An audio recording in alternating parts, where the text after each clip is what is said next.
Knoxville Police Department relies on dogs for all kinds of work in the field. They sniff out drugs, bombs, track down suspects on the run. It's shared duty, but 3 police dogs share even more in common. And 10 News anchor Shay Smith spoke with a K-9 handler about what makes those pups so special.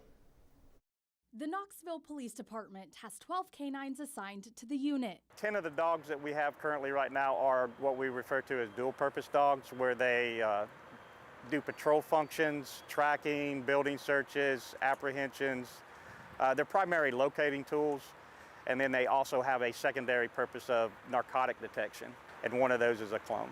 Yes, you heard that last part right. One of the bomb detection dogs is a clone. Oddly enough, 3 of the canines at KPD shared the same DNA as other dogs from 3 different litters because they were cloned. I never thought that the canine world would see this now. Officer Daryl Sexton has been with KPD for 24 years and has been a canine handler for the last 22. He says he first heard of the cloning around 2014. A vendor the police department had bought dogs from got a couple of puppies that were cloned in South Korea. As part of an experiment to see if they could train the dogs to perform just like the donor. In 2017, a former Navy SEAL dog handler was teaching a class with a canine and a clone puppy.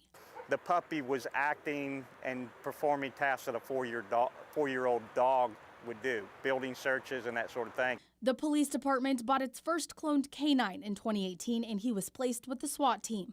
The dogs are first trained as puppies with the handler they're bought from. This dog has had numerous repetitions in building searches and tracking, things that we need to deploy with our SWAT team and be successful.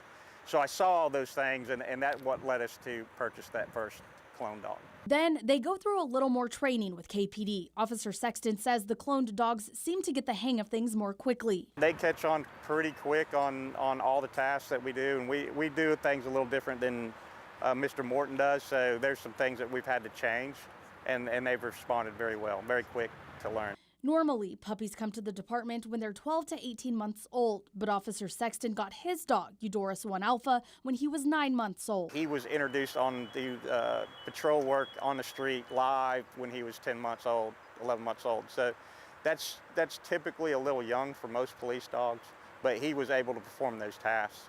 To clone a dog, DNA is collected from a donor dog, and eggs are harvested from a female dog. They remove the DNA from the eggs and then insert that DNA from the donor into the eggs, introduce it back to the host. She has the dog just like regular puppies, and then, they act and grow just like regular dogs. These Belgian Malinois don't just look alike. In appearance and mannerisms and the way they approach the tasks that we ask them to do, they're very similar. Officer Sexton says while having cloned canines is pretty unusual, the benefits outweigh the oddities. If they all allow me, I'll fill the kennel full of these clone dogs. I like the way they work, and they're about performing a task, and they're very social, and I would purchase more in the future. Wow, sounds like more to come. The Knoxville Police Department does say that cloned canines do cost the same as any other highly trained police dog.